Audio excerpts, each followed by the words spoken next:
Hello again, college football fans. The only time it's really fun to be proven right is when people disagree with you. So for me, Christmas came early, and now it has come again late, because this is the second chance I'm going to get to watch my beloved Crimson Tide play as the dog. Second time in a month? Are you kidding me? I had to wait, 5-6 years for this, and now I've got twice in a month, and it's always Georgia. Georgia always gets these weird benefits of the doubt. I don't really understand it because, to me it's so clear. I know that Georgia fans, probably in their heart of hearts, they're not very confident, not genuinely, but they at least have reasons to be confident, and I'm sure that they have rational, reasonable reasons in their head that they're going to win this football game. Now, I'm going to preface before I say anything that I have an irrational fear that in some sort of underground bunker in Athens, Kirby Smart has been training JT Daniels, or maybe some other quarterback that we don't even know about, nobody knows his name yet, to be some sort of ringer that he's going to bring in, and he's been setting us all up for this, setting Nick Saban, setting everybody up for his big reveal for the national championship game. Now, I know that sounds a little bit far-fetched, very much far-fetched. But I will say that if it happens, you heard it here first. Now, moving on. I've heard some of these reasons that Georgia fans are confident and reasons that they think that they're going to win this football game. And I feel like it is my duty, it is incumbent upon me to dash and destroy all of those hopes that they have, because they're pretty irrational. I mean, and I'm going to start by saying, if Stetson Bennett is the quarterback and he plays quarterback for the entire game, and I think I'm going to even take that back. I think even if they do bring in JT Daniels because they get into a hole, I don't think that it's going to really matter much at that point. The only way that it could matter is if there has been a secret operation like I mentioned earlier. So let's just keep that in the back of our minds just in case, because there are always unknowns. You never know. And there's always injuries and things like that. Now, obviously, in the real world, Bryce Young could get injured. Will Anderson could get injured. A lot of things could happen like that could, definitely swing my opinion. But, I mean, if we're right here and now, it's January 3rd, where I sit, if things happen the way everyone anticipates it to happen, here's my, argument as to why Alabama's going to win this game again. I mean, spoiler alert, I'm not going to do a full-fledged prediction video until, much later. But, that being said, here we go. Okay, first thing that I've heard from, it was another YouTuber, a Georgia YouTuber.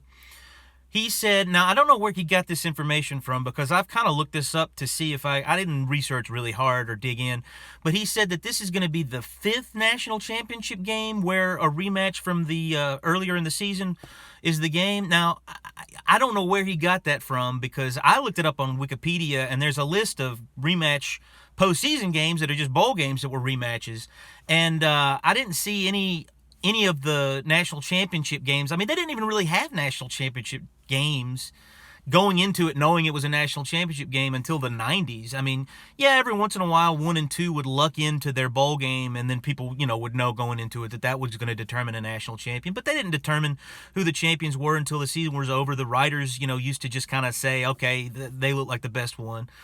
So I don't really know where he got that from, but in my memory, I can remember two, and we all, anybody my age that's paid attention to college football, we remember the two national championship games in our lifetimes that were rematches. It was Florida State, Florida in 1996, January 1st, 1997, and then, of course, LSU, Alabama, the game of the century in 2011, and then the national championship game, January of 2012. And so that's what I'm going to draw on as far as historical evidence. And what he was saying is in all 4 of the games that the winner of the previous matchup lost in the championship game. Now, that is true for the 2 that I can remember, but if we're going to compare that to this situation, then let's deep dive. Let's not just, skim over it. Let's deep dive into the actual ins and outs of what was happening. Okay, both of those games, Florida State, Florida, in the regular season in 1996, Florida State won the regular season game and they won by a field goal, right? And all of us Alabama fans and most, big-time college football fans remember 2011, Alabama lost to LSU at home in the regular season by a field goal in overtime. Okay, there we go. So, what's the big glaring difference there? They didn't get really, really beaten down. I'm not going to say Alabama destroyed Georgia in the SEC championship game, but it was it was a very handy destruction, a very, not emphatic, but it was a complete victory. It wasn't two even teams where, one got the slight edge to win the ball game with a field goal the way those other two were, and there wasn't this huge discrepancy in quarterback talent. And this day and age, that's an even bigger deal than it was back then for both of those games. If you've got one quarterback that's, quite possibly a generational talent, and one quarterback that's a former walk-on, that's just, this day and age, that's too much to overcome, even in a rematch setting. And, if you want to deep dive further, think about Alabama and the LSU game that was the rematch in 2011. That was the last, this is going to be the last time we got to see a Nick Saban Alabama defense see an offense for the second time. That's the last time we saw it. Is that really reason for confidence? Does that give you confidence, Georgia fans, when you look at that LSU Alabama national championship game from 2011? That's one of the most emphatic destructions that a defense has ever inflicted on an offense in the history of college football, at least modern times. And, that was because that it was their second look at them, and that was a similar kind of team too, not a dynamic quarterback, a team that relied on a great defense and, running the ball and all that kind of stuff, very similar to Georgia. And Alabama and Nick Saban's original defensive identity was to handle these kind of teams. It was always a very dynamic quarterback. It used to be the quarterback that could run well, that really could run well. And I know Stetson Bennett gets the reputation of running well, but come on. They act like the Georgia fans act like he's Deshaun Watson or Cam Newton or something like that. And I'm sorry,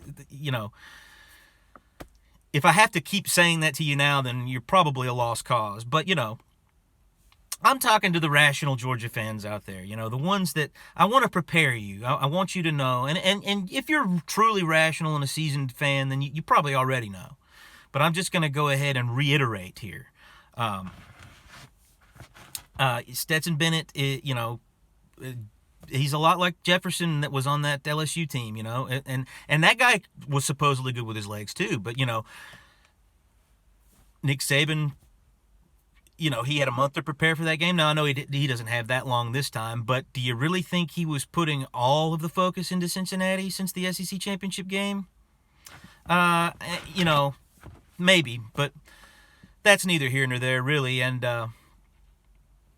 if you want to look at some other examples from history about rematches, well, this wasn't a national championship game rematch, but it was an SEC game rematch. Alabama got a rematch against Florida in the SEC championship game in 1990, and they won the regular season matchup and the rematch. And that was a Mike Dubose Alabama coach team getting the better of a Steve Spurrier-coached Florida team twice in one season. So if Mike Dubose can beat Florida twice in a season, I don't really have a whole lot of trouble imagining Nick Saban beating Kirby Smart twice in a season, especially considering the history of these two clubs.